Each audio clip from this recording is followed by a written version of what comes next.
what's your spirit animal? Do you know if you have one? I think we all actually do if we pay attention, but sometimes they're kind of hard to find. Speaking of spirits, dives into spirit animals and how you can recognize them.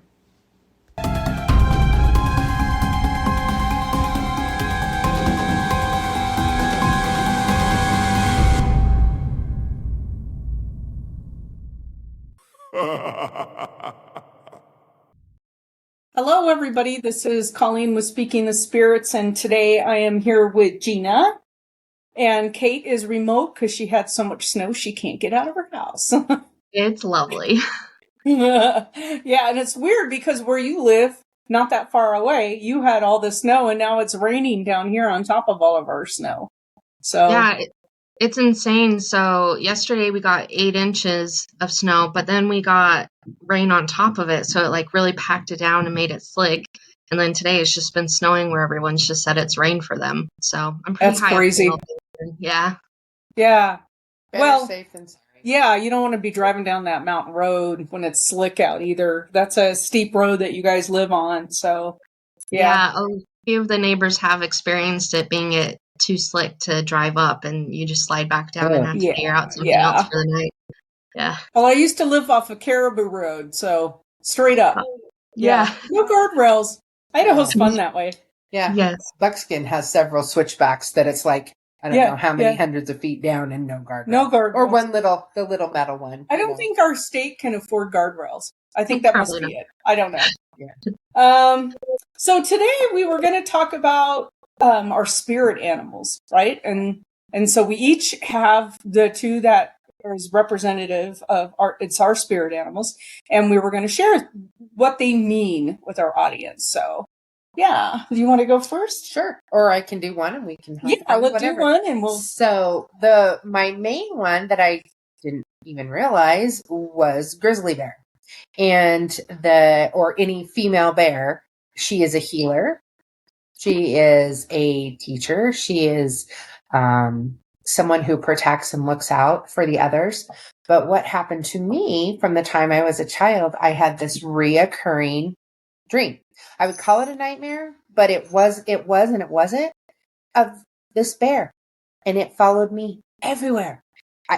If I went in the house, it could open the door and it came in the house. If I hid under my bed, it could move the bed and there I was. If I tried to get in the car, I tried climbing in the top of my closet in my dreams, and everywhere I went, there was this bear. So I was at this meditation group and one of the ladies said to me, "So what's your reoccurring dream?" And I was like, "Huh?" She goes, "There's a dream you've had your whole life. What is it?" I said, "Well, it's not the same dream, but it's the same idea. This bear is chasing me all the time. And I run and I hide and I can't get away from it." And she goes, "Do you know what the bear is?" I said, "Big and scary." Hairy and stinking? I don't know. And she goes, "Has it ever hurt you?" No, it has never hurt me. That okay? She goes, "The bear is your power." She goes, "These are all the gifts that you're running from. These are the gifts that you're hiding and you're not acknowledging. It is not a bear trying to eat you. It is yourself trying to unite so that you can be your true potential."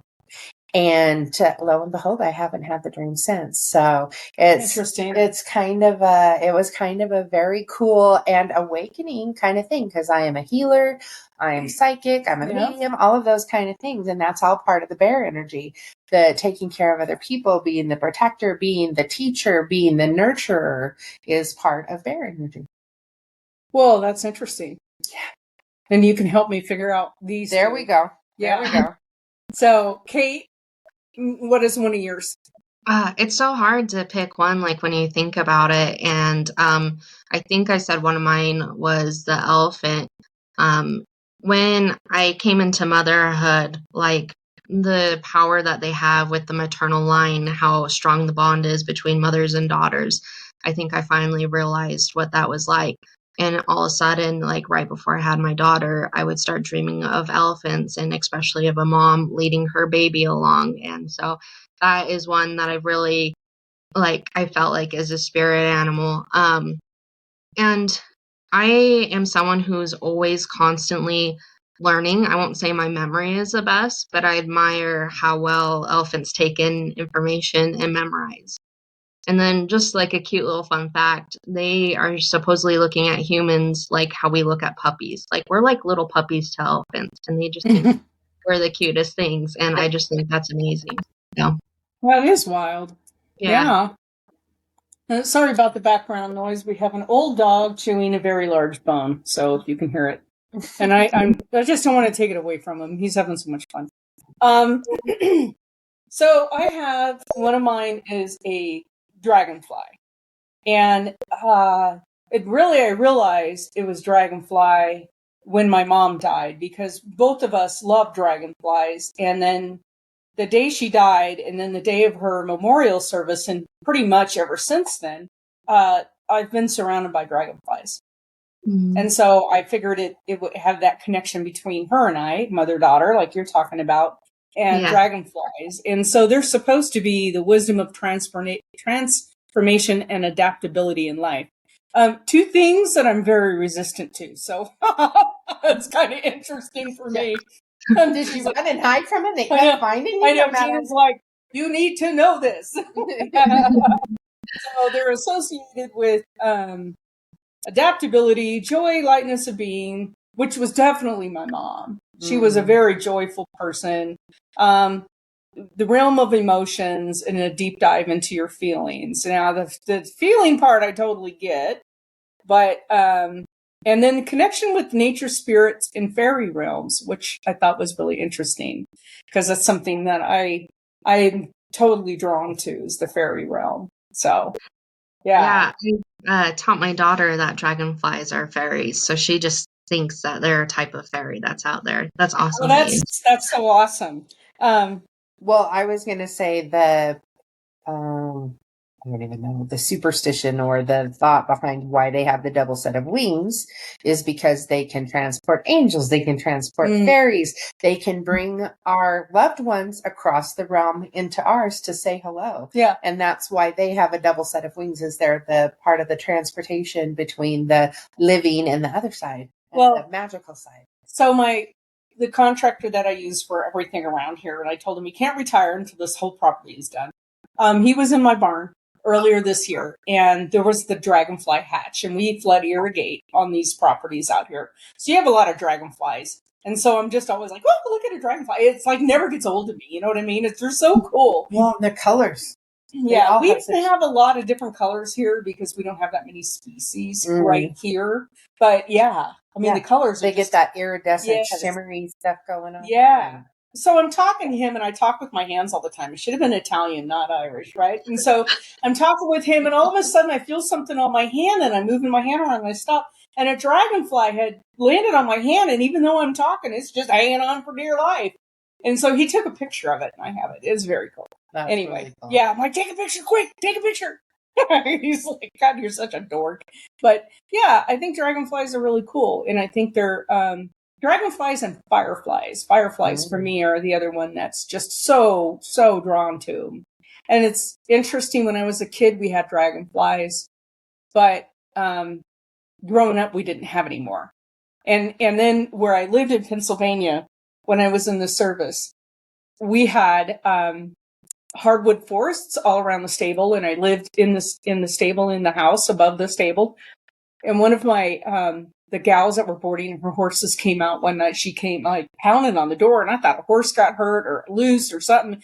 And no, it was, she's like, you gotta come out and see this. This is the most amazing thing I ever saw. And it was a migration of fireflies. Oh, cool. Oh my God. It was like, you know how I think it's the birds. Yeah, kind of thing. I could see it before. And the patterns, they were doing this. And then they were lighting in the trees, and it looked like a Disney movie.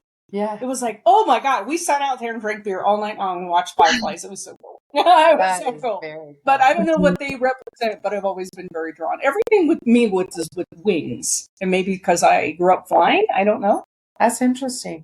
I have I have a dragonfly story anyway. So I am a medium, and when I connect with people for other people, I don't tend to question that. But my own people, is this my memory? Is this my thought? Is this my feeling? Are they really talking to me? Are they really showing me this?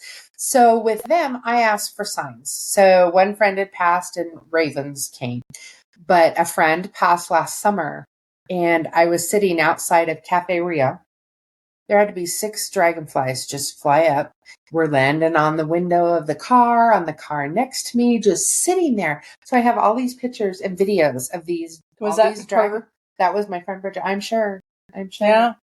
That's amazing. I think it's amazing when we connect, or somebody like my mom. My mom and I were both drawn to dragonflies that the day she died. I mean, you're just a wreck, right?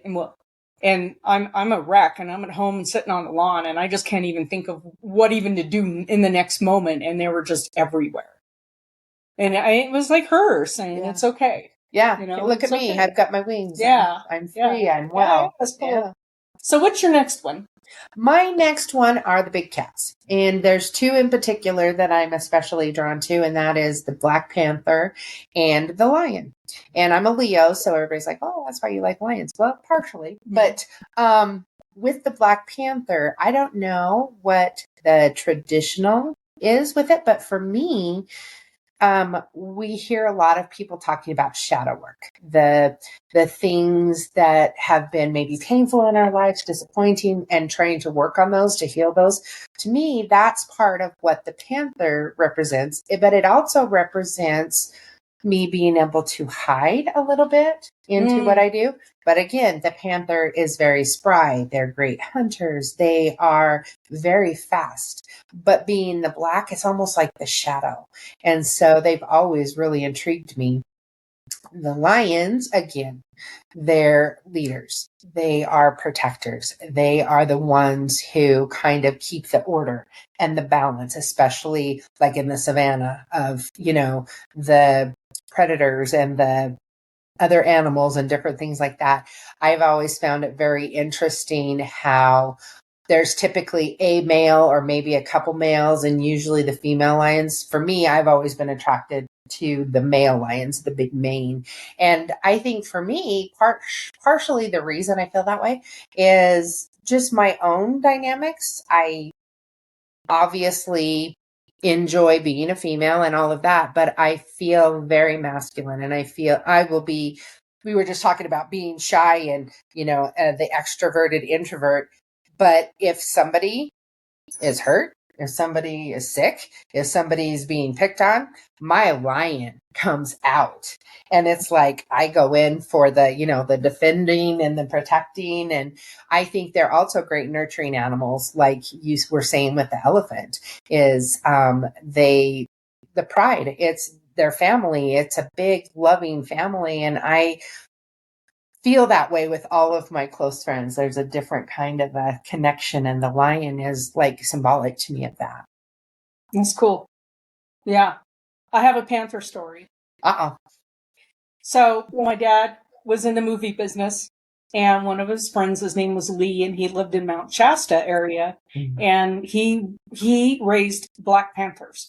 Now, he raised them, I think there was a project to diversify the genetics for the Florida panthers, because they were so similar in genes that they were afraid if one got sick, the whole population would go. Yeah. And so he had a big cat rescue, like a legitimate cat rescue, like lions and, if there was an injured mountain lion or whatever, his whole property was set up. And it wasn't rinky dink. I mean, like lava. With the Liger Town. No, it wasn't that. It was like a real legitimate big cat rescue, and they had, several acres, and it was really, really cool. Like each pen was several acres. This guy had a lot of movie money, but he had his pride and joy were the panthers that he was raising for this project, because they were completely wild, and they would be then taken to Florida after they got old enough they could travel, to help diversify that gene pool.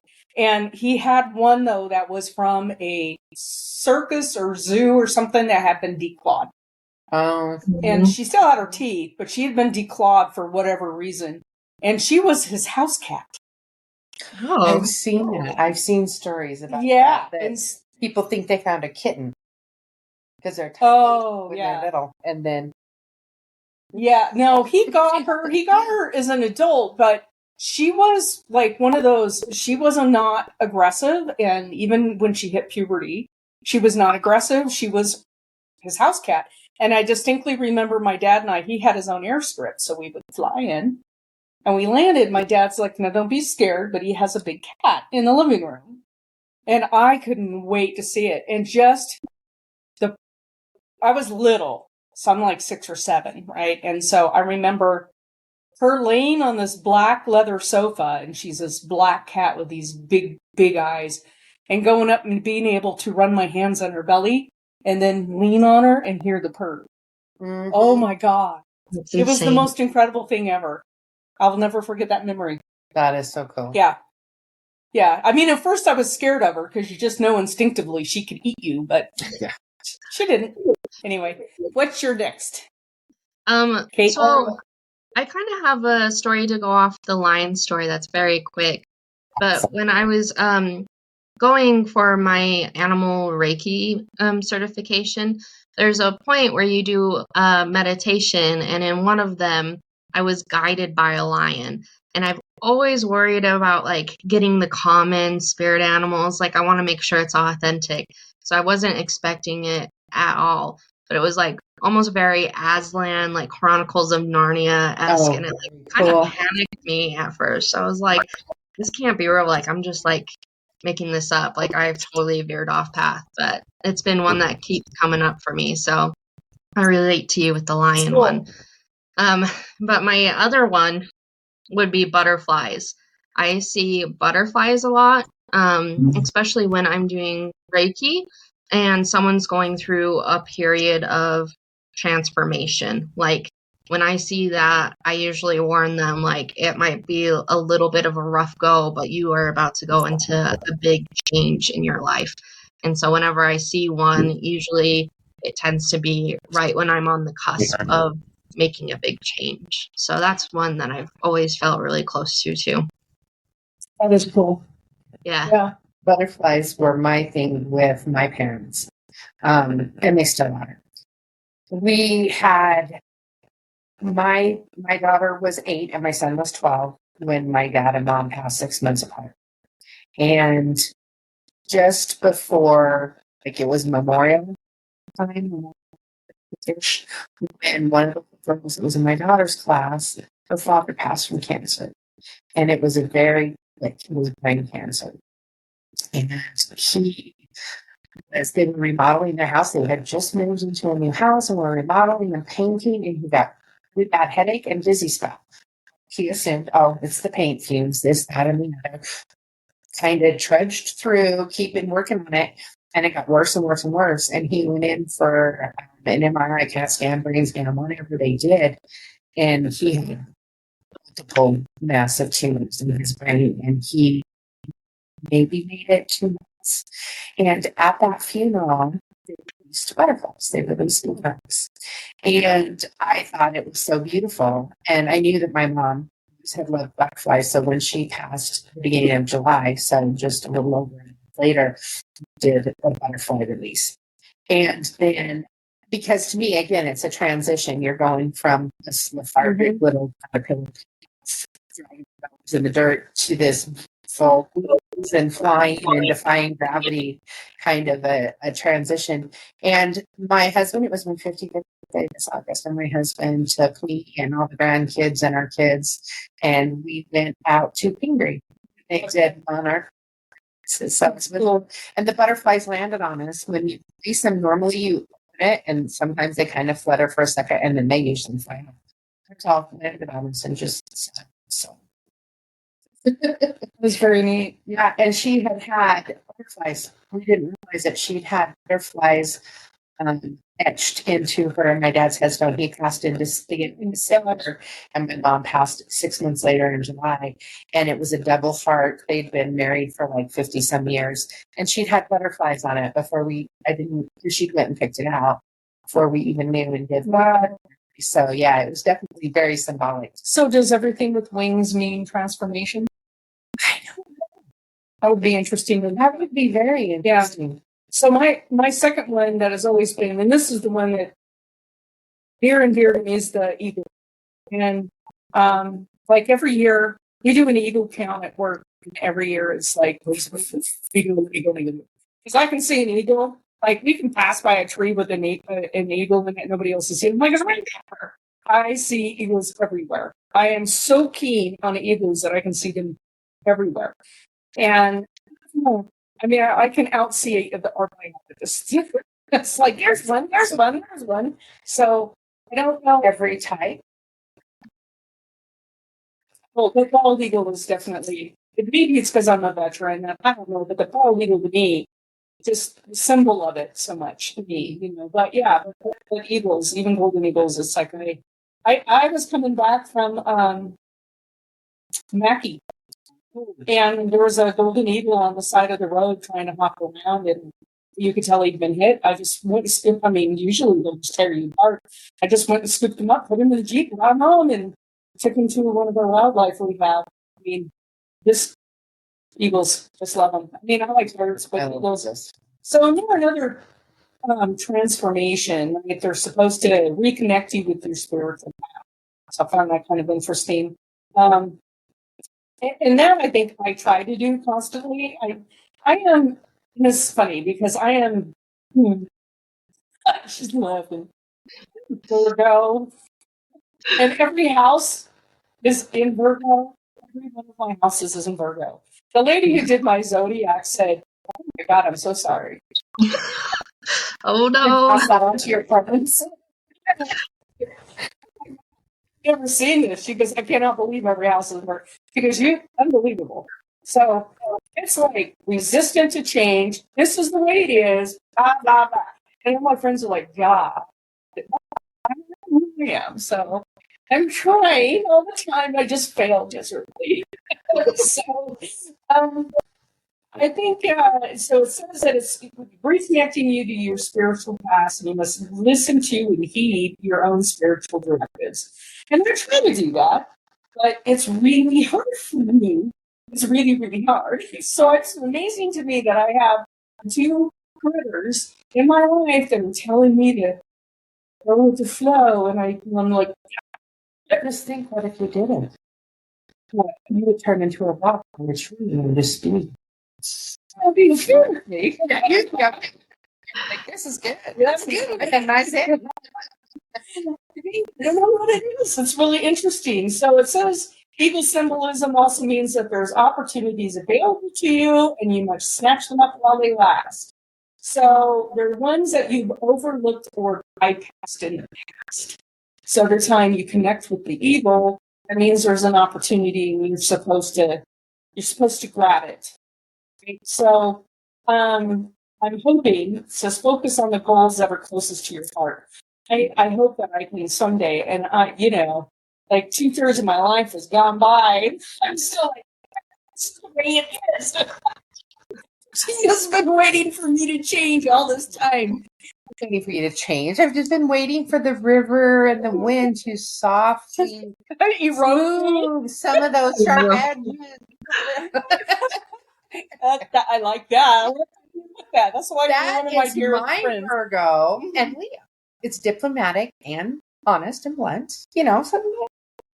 Yeah, well, yeah, I don't know. There's a lot of edges here to deal with. So, but yeah, I think that's interesting. And I think what we should do probably is do some short podcasts on all of the spirit animals. And that would be very cool. Yes, and how to get people to learn how to connect with them. We overlook them, but like dreams, there's things that people, they don't understand, that they are trying to connect with you. And I think that, yeah. Well, another, just throwing it out there, especially since you like the winged things, is the hawk. The hawk is very symbolic in if you are trying to make a decision. If you're trying to manifest something and you see the hawk flying, that is a sign that what you're trying to accomplish is coming. You can do it. If it's sitting, then that means you're supposed to think it through a little better, make sure, look at all the different angles and stuff and see if you're really going the right path to get to where you're heading. But hawk is also, it goes back to the Egyptian god Oh, yeah, Horus, that's true. and Yeah. you know a lot like you just gave me my little cup today with the protective eye. Mhm. That is very symbolic of the hawk. Is that hawk eye? They watch, they see, and they are our cues on our intuition, on our manifesting, on our direction. And people, oh, I saw the coolest hawk flying over. Well, what were you thinking about before that?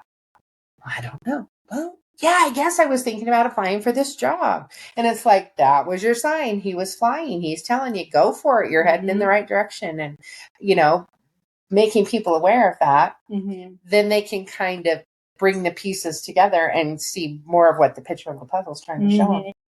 Yeah. Well, I thought this was a nice topic. I enjoy talking about spirit animals. If you have a spirit animal out there, we would love to hear from you. Let us know what it is in the comments. Write us an email. Hit us on Facebook. And please like and subscribe. We really need the followers. We're so close to monetizing our podcast. Thanks, everybody. You've been listening to Speaking of Spirits, powered by Pocatello Paranormal Research in Pocatello, Idaho. Thank you for joining us today. We're glad you could be here. If you're enjoying the podcast, please do us a favor and go to whatever platform you are listening to the podcast on and give us a review. We prefer the 5-star reviews.